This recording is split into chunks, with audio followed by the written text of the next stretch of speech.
வாசிங்க சீக்கிரம். அப்பொழுது கர்த்தர் கொள்ளிவாய் சர்ப்பங்களை ஜனங்களுக்குள்ளே அனுப்பினார். ஓகே. அவைகள் ஜனங்களை கடித்ததினால் இஸ்ரவேலருக்குள்ளே अनेक ஜனங்கள் செத்தார்கள். ஓகே. அதனால் ஜனங்கள் மோசேயினிடத்தில் போய் நாங்கள் கர்த்தருக்கும் உமக்கும் விரோதமாய் பேசினதினாலே பாவம் செய்தோம். பாத்தீங்களா? செய்யல ஒண்ணுமே. குண்டுலாம் வைக்கலாமே. மோசேயோட சீட்டு கீழே குண்டு வைக்கல. மோசே என்ன செய்யல? காளி ஒன்று ஆளை வச்சு அடிக்கல. அவன் என்ன செஞ்சான்? இப்படி ஆக்ஷன்ல சொல்லுங்க. என்ன செஞ்சான்? சொல்லுங்க. என்ன செஞ்சான்? பேசினான். சர்ப்பங்களை எங்களை விட்டு நீங்கும்படி கர்த்தரை நோக்கி விண்ணப்பம் பண்ண வேண்டும் என்றார்கள். மோசே ஜனங்களுக்காக விண்ணப்பம் பண்ணினான். அப்பொழுது கர்த்தர் மோசையை நோக்கி, நீ ஒரு கொள்ளிவாய் சர்ப்பத்தின் உருவத்தை செய்து, தேசம் எல்லாம் கவனிங்க, ரட்சிப்பின் மிகப்பெரிய திட்டம் இங்கு நிறைவேறுகிறது. கொள்ளிவாய் சர்ப்பத்தை, சர்ப்பம் கொத்துச்சு. சர்ப்பம் கொத்துன உடனே விஷம் என்ன செஞ்சுக்கிட்டு இருக்கு? ஏறிக்கிட்டு இருக்கு உடம்புல. உடனே ஒரு கொள்ளிவாய் சர்ப்பத்தை செய் மோசே சொல்றான். செஞ்சு அதை என்ன செய்ய? ஒரு கம்பத்தின் மேல் தூக்கி வை. சிலுவையில் அறையப்பட்ட இயேசு. கை தட்டி தூக்கி வை. கடிக்கப்பட்டவன் எவனோ? கடிக்கப்பட்டவன் யாரு? ஆதாமும் கடிக்கப்பட்டான். ஏன்னா அவனுடைய பிள்ளைகள் நம்ம எல்லாருமே கடிக்கப்பட்டிருக்கிறோம். அந்த விஷம் நமக்குள்ள ஏறி இருக்கு. இன்னைக்கு கர்த்தர் மரணத்தை பரிகரிச்சார்னு சொன்னாலும் ஏறின விஷம் என்ன சொல்லுது? அது எப்படி சாகாமல் இருக்க முடியும்? அப்படின்னா விஷம் ஏறி இருக்குன்னு அர்த்தம். சுகமாகுதா? அது எப்படி சுகமாகும் சார்? ஆசீர்வச்சிருவாரா? பணக்காரனாயிரம்? அது எப்படி பணக்காரனாவே? இந்த எதிர்மறையான எண்ணம்லாம் ஒரு வகையான விஷம். இது எப்படி ஏறுச்சுன்னா, பிசாசினாலே தீண்டப்பட்டோ, அதனால் அது நமக்குள்ள என்ன செஞ்சிச்சு? ஏறிச்சு. அந்த விஷம் இன்னைக்கு தாட்ஸாக ஏறி இருக்கு, சிக்னஸாக ஏறி இருக்கு, டெத்தாக ஏறி இருக்கு, பாவர்ட்டியாக ஏறி இருக்கு. ஜனங்களுக்குள்ள வறுமையா, தரித்திரமா, கண்ணீரா, கவலையா, அழுகையா, கூக்குரலா, இப்படி பலவிதமான முகங்களிலே அந்த விஷயம் அவர்களுக்குள்ள ஏறி இருக்கிறது. அப்போ மோசே சொல்றான், கடிக்கப்பட்டவன் எவனோ, வாசிங்க, அதை ஒரு கம்பத்தின் மேல் தூக்கி வை. கடிக்கப்பட்டவன் எவனோ அவன் அதை நோக்கி பார்த்தால் பிழைப்பான். ஆமென். என் அன்புக்குரியவர்களே, இங்க விஷயம் என்னன்னா, கடிக்கப்பட்டவன் எல்லாம் அந்த சர்ப்பத்தை என்ன செய்யணும்? பார்க்கணும். இதை சொல்லி முடிச்ச உடனே, இது இயேசுவுக்கு நிழல். இயேசுவுக்கு நிழல். அங்க சர்ப்பம் நிக்குதுன்னா இங்க இயேசு தானே நிக்கிறாரு. அப்ப இந்த இடத்துல நிக்கிறவர் யாரு மாதிரி நிக்கிறாரு? சொல்லுங்க. நீங்க சொல்லுங்க. ஒத்துக்கிறீங்களா? எங்களை வாழ வைக்க எங்களை சர்ப்பமானி. டக்குன்னு கழுத்துல கத்தி வச்சுட்டாங்க. என்ன வெண்கல சர்ப்பம்ன்ற அவரே சார்? பைபிள் சொல்லுது, சிலுவையில் தூங்குநீர் மாத்து சர்ப்பம் நாங்கள் ஏத்து. நீ என்னையா ஏத்துக்கிறது? பைபிள் சர்ப்பமானார் தானே இருக்கு. சர்ப்பம்னா என்ன? அப்பொழுது கர்த்தர் சர்ப்பத்தை பார்த்து, சர்ப்பம்னா யாரு சொல்லுங்க? அவர் தேவன் அவரை நொறுக்க சித்தமானார். அவர் அந்த கேடு அடைந்தார். நாம் பார்க்கும்போது நாம் விரும்பத்தக்க ரூபம் அவருக்கு. நீ விரும்புற பத்தியா? God's personality. அவர் சிலுவையில் இருந்தாரு. அவர் பர்சனாலிட்டியை பத்தி நீ பேசின கோபமா? டே, நீ நினைக்கிற பர்சனாலிட்டி அங்க இல்ல. நாம் விரும்பத்தக்க ரூபம் அங்க இல்லை. அங்க இருந்தது யார் ரூபம் தெரியுமா?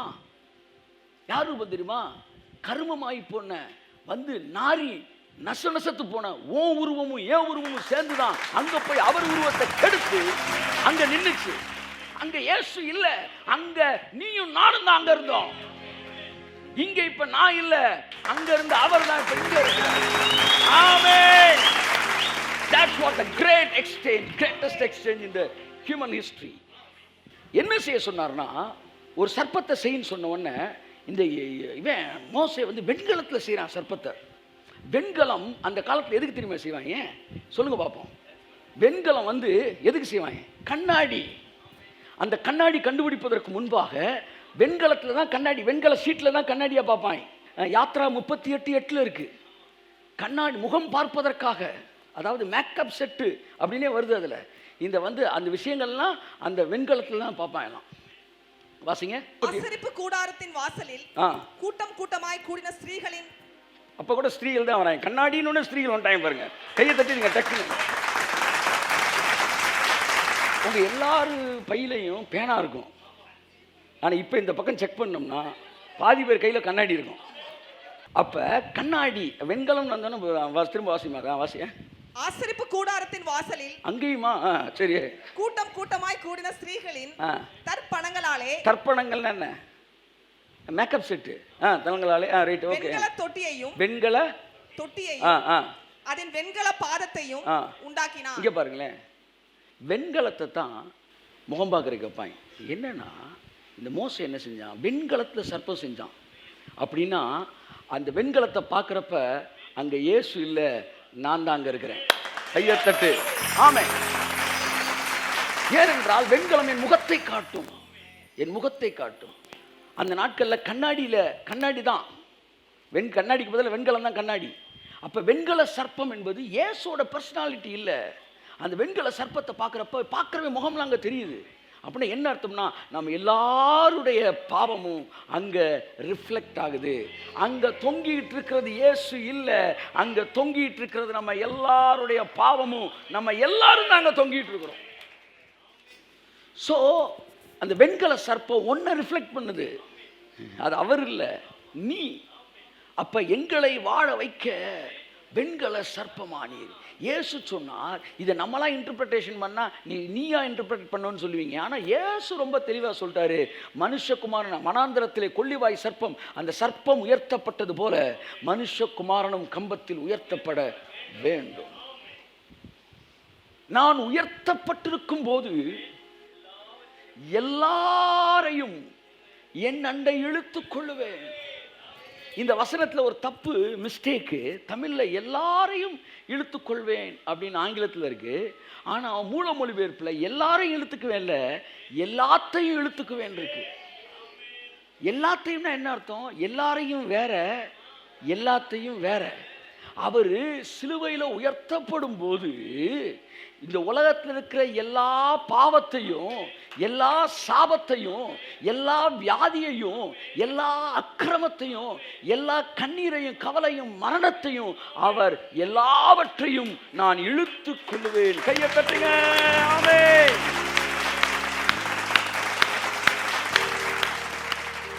அப்ப எல்லாத்தையும் அவர் இழுத்துட்டார். இங்க என்னதான் இருக்கு? குப்பை தான் இருக்கு. எதை இழுக்க முடியும் அவரே என்கிட்ட சொல்லுங்க? குப்பை தான் இருக்குது. நீங்கள் பரலோகத்துக்கு போனீங்கன்னா நான் செஞ்சது ஏதாச்சும் இருக்கா, நான் செஞ்சது ஏதாச்சும் இருக்குன்னா வந்து தூதர்கள்லாம் சொல்லுவாங்க, நீ ஒன்றும் செய்யலை.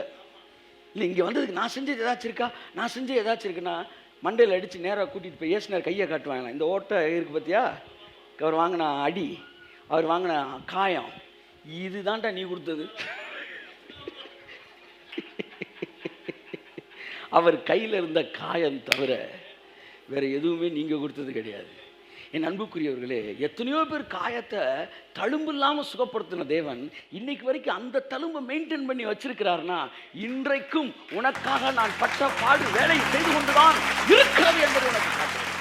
ஸோ சிலுவையிலே ரிஃப்ளெக்ட் ஆகிறேன் நான் எல்லாவற்றையும். சென்னையில் மெரினா பீச்சில் நான் நின்ற போது ஒரு வாகனம் அப்படியே போகுது.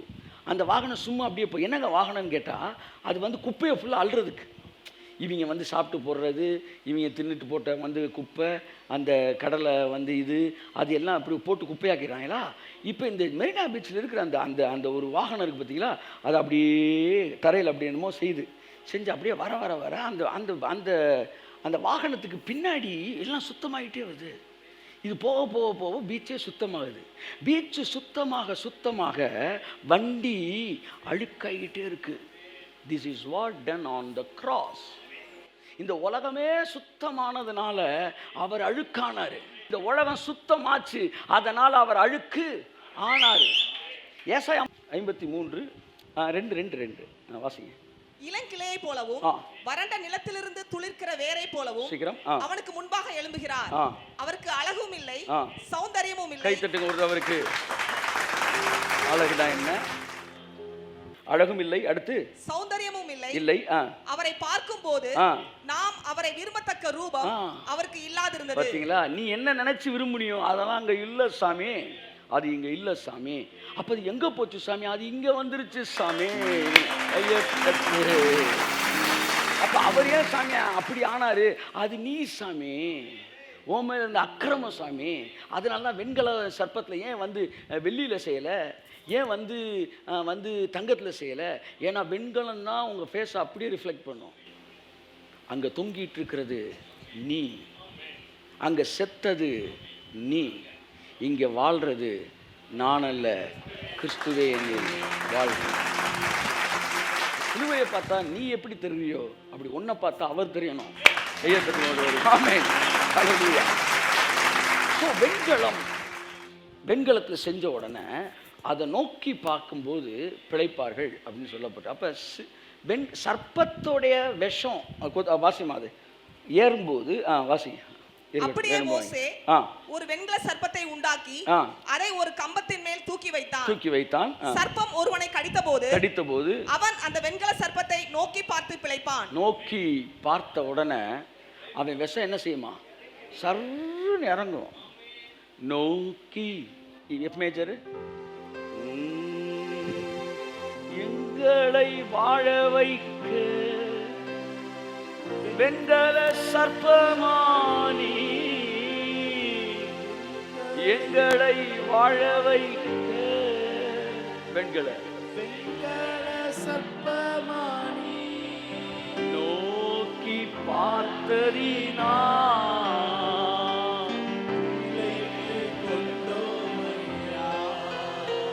உம்மை நோக்கி பார்த்ததினா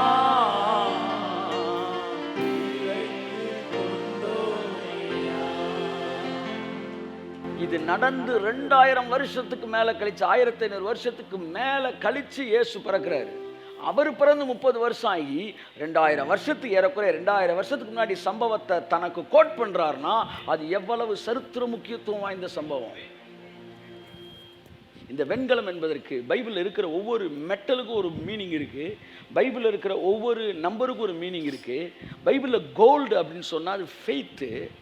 என் அன்புக்குரியவர்களே, அழிந்து போகிற பொன் அக்கினினால் சோதிக்கப்படும், அதை பார்க்கும் விலையேறப்பட்ட உங்கள் விசுவாசம். ஸோ கோல்டுன்னு பைபிள் எங்கெல்லாம் பார்க்குறீங்களோ அங்கெல்லாம் ஃபெய்த்தை தான் பார்க்க முடியும். சாலமோனுடைய தேவாலயத்தை ஃபுல்லாக கோல்டாக இருந்துச்சு அப்படின்னா என்ன அர்த்தம்னா, புதிய ஏற்பாட்டில் ஆலயமாகி நீங்கள் உங்கள் வாழ்க்கையில் உள்ளும் புறமும் வெறும் ஃபெய்த்தில் தான் மூவ் ஆகிட்டு.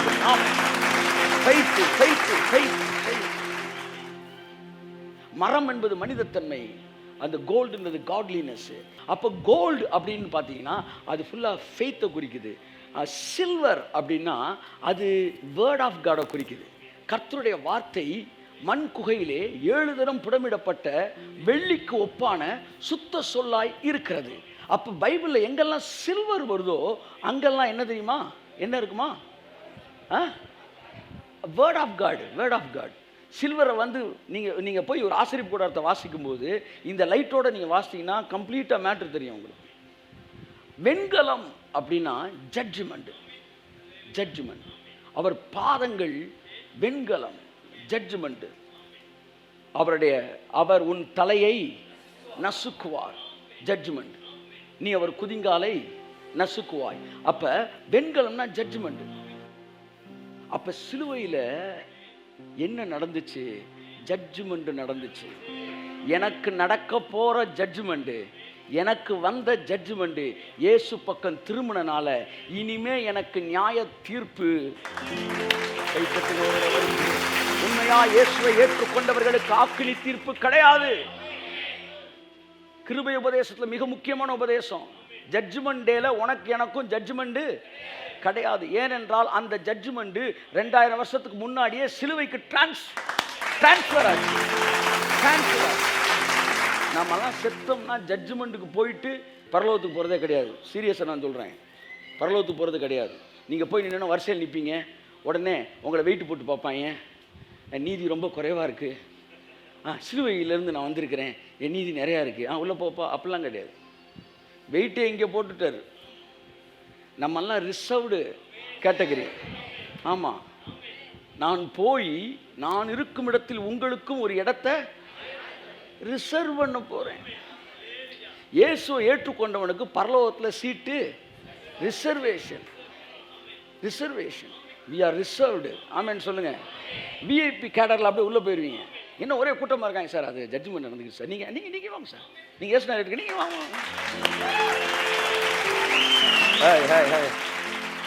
நம்ம நேரம் அப்படி விஐபி பாஸ், விஐபி கேட்டை திறந்து விட்டு எங்களுக்கு ஜட்ஜ், உங்களுக்கு ஜட்ஜ்மெண்ட், எங்களுக்கு 2000 வருஷம் சிலுவையிலே முடிஞ்சுச்சு.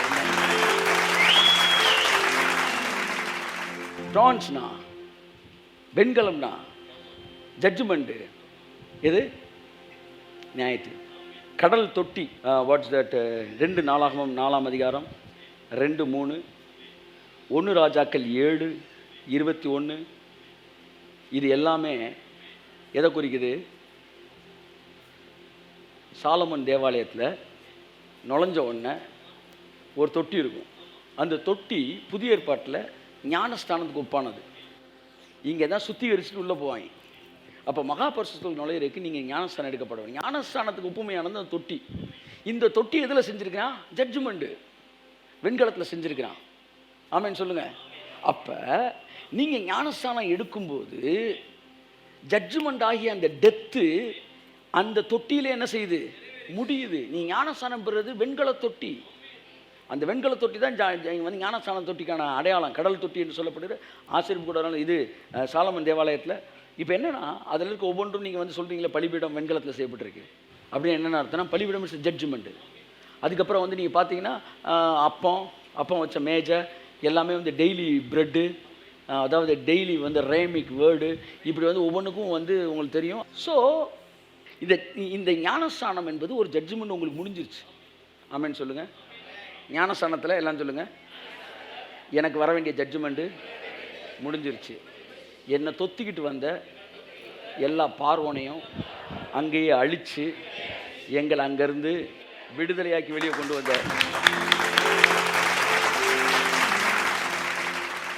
எகிப்திலேருந்து வெளியே வந்துட்டாங்க. ஆனால் பார்வன் மட்டும் விரட்டிக்கிட்டே இருக்கிறான். ஏன் விரட்டிக்கிட்டே இருக்கிறான்? பழைய பாவம் விரட்டிக்கிட்டே வருது, பழைய ஜட்ஜ்மெண்ட் விரட்டிக்கிட்டே வருது. இந்த மாதிரி ஒரு சூழ்நிலையில் மானானது நீரோடைய வாஞ்சித்து கதறுவது போல என் ஆத்துமா உண்மையே வாஞ்சித்து நாடுகிறது அப்படின்னு தாவீது சொல்கிறான். இப்போ இந்த மானை என்ன செய்யுதுன்னா, இந்த சிங்கம் விரட்டிக்கிட்டு இருக்கும்போது, புலி விரட்டும் போது அப்படி நீரோடைய தேடுதான். எதுக்கு தேடுது? ஏற்கனவே சொல்லியிருக்கேன், நான் உங்களுக்கு ஞாபகப்படுத்துகிறேன். எதுக்கு தேடுது? லைட்டாக கொஞ்சம் தண்ணியை குடிச்சிட்டு அதுக்கப்புறம் ஓடுவோம்னா இல்லை, தண்ணி குடிக்கிறதுக்காண்டி தண்ணியை தேடலை. அப்படி தண்ணி எண்ணியை எடுத்து குடிச்சிக்கிட்டு இருந்துச்சுன்னா பின்னாடி வந்து அடிச்சுட்டு போயிடும். ரெண்டாவது, அந்த மாதிரி நேரத்தில் தண்ணியை குடிக்காது. மான்கள் வந்து சடசடசடம் வந்து மான்களும் சரி ஆட்டுக்குட்டியும் சரி அமர்ந்த தண்ணீர்லாம் தண்ணி குடிக்குமா. அப்படி வந்து சிங்கம் விரட்டும் போது இது எதுக்கு அந்த தண்ணிக்குள்ளே முங்குதுன்னா, சிங்கம் வந்து மானை விரட்டும் போது அந்த வேர்வை ஸ்மெல்லு தான் விரட்டுன்றாங்க. இந்த ஜூவில் வந்து உட்காந்து பார்த்துட்டு அதான் வந்து ஜாகுவார்னு காமிச்சாங்க. ஜாகுவார்னு அப்படியே படுத்துருந்துச்சுங்க. ஆல்பா வந்து ஸ்பீடு இருக்கிறதுல பயங்கர ஸ்பீடு வந்து சிறுத்தையோட ஜாகுவார் தான்றாங்க. கரும் சிறுத்தை அப்படியே உட்காந்துருக்கு, படுத்துருக்கு. ஏய் ஏய் நாங்கள் சவுண்டை கொண்டு வந்த என்னடா கூட அப்படின்னு உட்காந்துருக்கு. 10 நாய்களுக்கு ஓட்டப்பந்தயம் வச்சாங்களாம். இந்த சிங்கத்தையும் கொண்டு வந்து வச்சுட்டாங்க, சிறுத்தையும். ரெடி ஸ்டெடி அப்படின்னு எல்லா நாயும் ரெடி ஆச்சா. டம்முன்னு சுட்டோன்னு எல்லா நாயும் அடித்து ஓடிட்டு இருந்துச்சான். இந்த சிறுத்தை மட்டும் இப்படி பார்த்துட்டேன், போகடா அப்படின்னு. என்ன அர்த்தம்னா, நாய்க்கு கூடலாம் நாங்கள் ஓட முடியாது. உங்களை அவன் திட்டுறேன் இவன் திட்டுறான்னு அவனுக்கெல்லாம் போய் பதில் கொடுக்கக்கூடாது. ஆமாம், நீங்கள் சிறுத்தை. ஆமாம், சிங்கம் இல்லாட்டி சிறுத்தை. இந்த சிறுத்தை வந்து விரட்டும் போது ஸ்மெல்லு அந்த என்ன சொல் ஜாகுவார் படுத்து இருந்துச்சுங்க. நாங்கள் போய் நிற்கிறேன், நிமிந்து கூட பார்க்கல சார், கல்லை கொண்டு போய் நீங்கள் எந்த கூட அப்படியே படுத்துக்கிறது படுத்திருந்தது. திடீர்னு அப்படின்னு எந்திரிச்சு கண்ணுக்கு முன்னாடி பார்த்தேன் நான். அப்படின்னு திரும்பி சார் அங்கிட்டு ஓடுது இங்கிட்டு ஓடுது. என்னடா அது கிறுக்கு பிடிச்சி போச்சா? நல்லா தானே இருந்துச்சு. அங்கிட்டு இங்கிட்டு ஓடிட்டு இருக்கு. நாங்கள் நம்மளை தான் பார்க்கணும், நம்மளை கண்டுக்கவே மாட்டேங்குது. நீ வேற அங்கிட்டு போடா அப்படின்ற மாதிரி இப்படி தேடிக்கிட்டு இருக்கு. என்னன்னு பார்க்குறேன், அங்கிட்டு 4 மானுங்க. மான் அது பெரிய ஜூனால மான் அப்படி கிராஸ் ஆகுதுங்க. அதுக்கப்புறம் தாங்க நான் மானையே பார்க்குறோம். மான் வந்து வரவே இல்லை. நான் தெருவில் பார்க்குறேன், அது ரோடு கரெக்டாக இருக்குது, எங்கேயுமே இல்லை, ஒன்றுமே இல்லை. இது அங்கிட்டுக்கிட்டு அலைஞ்சோன்னு என்னன்னு தெரியலன்னு பார்த்தா அதுக்கப்புறம் தான் மான் வருது. மான் ஐசைட்டுக்கு வர்றதுக்கு முன்னாடியே ஸ்மெல்லில் கண்டுபிடிச்சிச்சு சார். நீங்கள் வந்து சிறுத்தெல்லாம் விரட்டுச்சுன்னா மரத்துக்கு முன்னாடி ஒளிஞ்சிக்கலாம்னு நினைக்காதீங்க, ஒரே போட்டு போயிடும். அது நீ மரத்து மேலே இருந்தால் கூட அடிச்சிடும் ஸ்மெல்லு. அப்போ தான் இந்த மான் என்ன செய்யும்னா நீரோடைய தேடுமா. ஏன்னா அந்த வேர்வை ஓடி இருக்கு, அந்த வேர்வை ஸ்மெல் வரும்போது அது தண்ணியில் போய் ஒரு முங்குனோடனே அந்த ஸ்மெல்லு எல்லாம் அதில் போயிடும். அதை தாண்டி போனோன்னா அது வரைக்கும் விரட்டி வந்த இந்த சிங்கம் சிறுத்தை அதுக்கப்புறம் கண்டுபிடிக்க முடியாது. அப்படித்தான் ஞானஸ்தானத்தில் உன்னை விரட்டி வந்த பழைய பாவங்கள் சாபங்கள் எல்லாம் நீ ஞானஸ்தானத்தில் முங்கி எழுந்த போது அதுவரை உன்னை துரத்தி வந்த பார்வோன் அதற்கு பின்பாக உன்னை துரத்த முடியாமல் திணறி போய் செங்கடலோடு முடிவடைந்தான். சோ உன்னை பார்வோன் இப்ப ஃபாலோ பண்ணல, பிசாசு உன்னை ஃபாலோ பண்ண முடியாது. நீ ஞானஸ்தானம் பெற்றுட்டினாலே முடிஞ்சு போச்சு. உனக்கும் பிசாசுக்கு நீ அடுத்து தொடர்கதையே கிடையாது, முடிஞ்சு போச்சு. கையை தட்டி வருவாங்க. அந்த அந்த ஞானஸ்தான தொட்டியில வச்சுதான், அதாவது செங்கடல் ஞானஸ்தானத்துக்கு ஒப்பனையா இருக்கிறது. வேணா 1:9 நினைக்கிறேன், 6-9 போய் வாசிங்க. அங்க செங்கடலில் ஞானஸ்தானம் கொடுத்தார். அங்க வச்சு பார்வோனுக்கு ஜட்ஜ்மெண்ட், இங்க வெண்கலம் எனக்கு ஜட்ஜ்மெண்ட். ஸோ எதிரிக்கு ஜட்ஜ்மெண்ட் முடியுது, என்னுடைய ஜட்ஜ்மெண்ட் இயேசு வாங்கி முடிக்கிறாரு. நானும் ஜட்ஜ்மெண்ட்லேருந்து விடுதலையாகி போகிறேன். இப்போ ஒரே ஒரு விஷயத்தை நான் உங்களுக்கு சொல்ல விரும்புகிறேன். இயேசு சொன்னார், அந்த சர்ப்பத்தை, கொல்லிவாய் சர்ப்பத்தை மோசேட்ட சொல்கிறாரு, ஒரு கம்பத்தில் அதே மாதிரி ஒரு சிலையை செஞ்சு வையின்னு. அதே போல் வைத்தார்கள். அதை நோக்கி பார்த்தவர்கள் பிழைத்தார்கள். நான் உங்களுக்கு சொல்லுகிறேன், நான் உங்களுக்கு ஒரு ரகசியத்தை சொல்லுகிறேன். இந்த உலகமே வியாதிப்பட்டிருந்தாலும் வியாதி உங்களை அணுகாது. இந்த உலகமே பிரச்சனைக்குள்ள இருந்தாலும் பிரச்சனை உங்களை அணுகாது. உங்களுக்குள்ள இருக்கிற நெகட்டிவ் கூட, அந்த விஷம் கூட அப்படியே இறங்கிடும். ஆதாமுடைய சுபாவம் உங்களுக்குள்ள இருக்குல்ல, நீங்க நோக்கி பார்க்கும்போது இறங்கும். இப்போ என்ன சொல்ல வரேன்னா, நீங்கள் இயேசு கிறிஸ்துவை நோக்கி பார்க்கும்போது இது இறங்கும் என்று நான் சொல்லவில்லை. சிலுவையில் அறையப்பட்ட இயேசுவை பார்க்கும்போது மட்டும்தான் உங்களுடைய விஷம் இறங்குகிறது. நல்லா கவனிக்கணும். கம்பத்தில் ஏற்றப்பட்ட வெண்கல சர்ப்பத்தை தான் பார்க்கணும். அப்படித்தான் இன்னைக்கு யூதர்களுக்கு நமக்கு இருக்கிற வித்தியாசம் என்ன? யூதர்கள் பிதாவை பார்க்கிறார்கள், நாங்களோ சொந்த குமாரனை அவர் சிலுவையில் கொடுத்த அந்த வெண்கல சர்ப்பத்தை பார்க்கிறோம். விஷம், நல்லா கவனிங்க, கம்பத்தில் இருக்க சர்ப்பத்தை பார்க்கும்போது தான் இறங்கும். உங்க வாழ்க்கையில சொல்றேன், நீங்க கண்ணை மூடி ஜெபம்னு தொடங்கினாலே சிலுவையில் அறையப்பட்ட இயேசுவை தான் பார்க்கணும். உங்க எதிர்மறையான பிரச்சனைகள், சூழ்நிலையில் எல்லா நேரத்திலும் நமக்கும் லா பேசுறவனுக்கு என்ன வித்தியாசம்னா, அவன் ஆட்டுக்குட்டி மேய்க்கிற இயேசுவை பார்ப்பான். ஆனா பிரசங்கம் ஆட்டுக்குட்டி மேய்க்கிற இயேசு அல்ல, சிலுவையில் அறையப்பட்ட இயேசு. சிலுவையிலே அவர் என்ன செய்து முடித்தார், சிலுவையிலே அவர் எதை கிரயமாய் கொடுத்து முடித்தார். கிறிஸ்தவம் என்பது சிலுவையோடு தொடர்புடையது. உங்கள் பார்வை இயேசுவை நோக்கி அல்ல, சிலுவையில் அறையப்பட்ட இயேசுவை நோக்கி பார்க்க வேண்டும். வறுமை என்றால் சிலுவையில் அறையப்பட்ட இயேசுவை பாருங்கள். அவருடைய தரித்திரத்தினாலே நான் ஐஸ்வர்யவானானேன். வியாதியா, சிலுவையில் அறையப்பட்ட இயேசுவை பாருங்கள். கலிலேயா நகரிலே வந்து, கலிலேயா கடற்கரையோரத்திலே வியாதிப்பட்டவர்களை சுகமாக்கி கொண்டு சுற்றித் திருந்தாரே, அந்த இயேசு அல்ல. அந்த இயேசு எருசலேமில் உள்ள வியாதியஸ்தர்களை சுகப்படுத்தின இயேசு. ஆனால் சிலுவையில் தொங்கின இயேசுதான் புறஜாதிகளின் எல்லாவித வியாதிகளையும் சுகமாக்கிறது. எருசலேம் நகர வீதிகளில் சுற்றித் திரிந்து, பெதஸ்தா குளத்தில் 38 வருடம் வியாதியாக சுற்றித் திருந்த இயேசு உங்கள் இயேசு அல்ல. அவர் உங்களை சுகப்படுத்தவில்லை, அவர் யூதர்களை சுகப்படுத்தினார். ஆனால் சிலுவையில் அவர் தொங்கிய போதுதான் அவர் நம்மை சுகப்படுத்தினார். அவர் நம்மை சுகப்படுத்தினார். சிலுவையில் அறையப்பட்ட இயேசு, சிலுவையில் அறையப்பட்ட இயேசு. வெண்கல சர்ப்பம். நீங்கள் நோக்கி பார்க்க வேண்டியது சிலுவை. சிலுவை அங்கோ பரிதாபம். கிறிஸ்தவம் சிலுவையை மறந்து இயேசுவை பார்க்கிறது. நாங்களோ சிலுவையை பிரசங்கிக்கிறோம், நாங்களோ சிலுவையில் அறையப்பட்ட இயேசுவை பிரசங்கிக்கிறோம். அவருடைய தரித்திரத்தினாலே நாங்கள் ஐஸ்வர்யவானானோம், அவருடைய தழும்புகளாலே நாங்கள் சுகமானோம், அவருடைய இரத்தத்தினாலே நாங்கள் நீதிமானானோம், அவருடைய கிருபையினாலே நாங்கள் பரிபூரணத்திலே பரிபூரணம். எல்லாம் அவருடைய அவருடைய. நீங்க பிதாட்டை நீங்க வந்து ஆன்மீக வாழ்க்கைக்குள்ள வந்தீங்கன்னா நேரம் எங்க தான் நிக்கணும்? எங்க நிக்கணும்? சிலுவையில் அறையப்பட்ட இயேசு நோக்கி பார்த்ததினால் இழைத்துக் கொண்டோமையா. கிறிஸ்தவம் என்பதும் சிலுவை என்பதும் பிரிக்க முடியாது. இயேசு என்பவரும் சிலுவை என்பதும் பிரிக்க முடியாது. யூதர்கள் பிதாவை விசுவாசிக்கிறார்கள். தமிழ்நாட்டில் இருக்கிற கிறிஸ்தவர் என்கிற போர்வையில் இருக்கிற யூதர்கள் இயேசுவை விசுவாசிக்கிறார்கள். ஆனால் கிருபை பேசுகிறவர்கள் மட்டும்தான் சிலுவையில் அறையப்பட்ட இயேசுவை பார்க்கிறார்கள். சிலுவை சொல்லுங்க, சிலுவை சிலுவை சிலுவை. அதை பார்க்கிறப்பதான் நான் பிழைக்கிறேன். நல்லா தந்துகோடு அவர் காமே. என் கஷ்டம் என்னை விட்டு இறங்குது, என் சுவாபம் மாறுது, என் கேரக்டர் மைண்ட் செட் மாறுது. எனக்குள்ள ஆண்டாண்டு காலமாக இருந்த ஜென்ம சுவாபங்கள் சிலுவையில் அறையப்பட்ட இயேசுவை பார்க்கும்போது, அவர் எனக்காய் முடித்ததை பார்க்கும்போது என் மனநிலை மாறுகிறது, என் தரித்திரம் மாறுகிறது, என் கவலை மாறுகிறது, என் கண்ணீர் மாறுகிறது. அவர் என் தரித்திரத்தை சுமந்து தீர்த்திருப்பார் என்றால் மறுபடியும் நான் ஏன் தரித்திரத்தில் இருக்க வேண்டும்? அவர் எனக்காய் எல்லா வியாதியும் சுமந்து தீர்த்திருப்பார் என்றால் எனக்கு ஏன் வியாதி வர வேண்டும்? கொத்து கொத்தா செத்துக்கிட்டு இருந்தாங்க. ஆனா வெண்கல சர்ப்பத்தை பார்த்து மட்டும் பொழைச்சிட்டான்.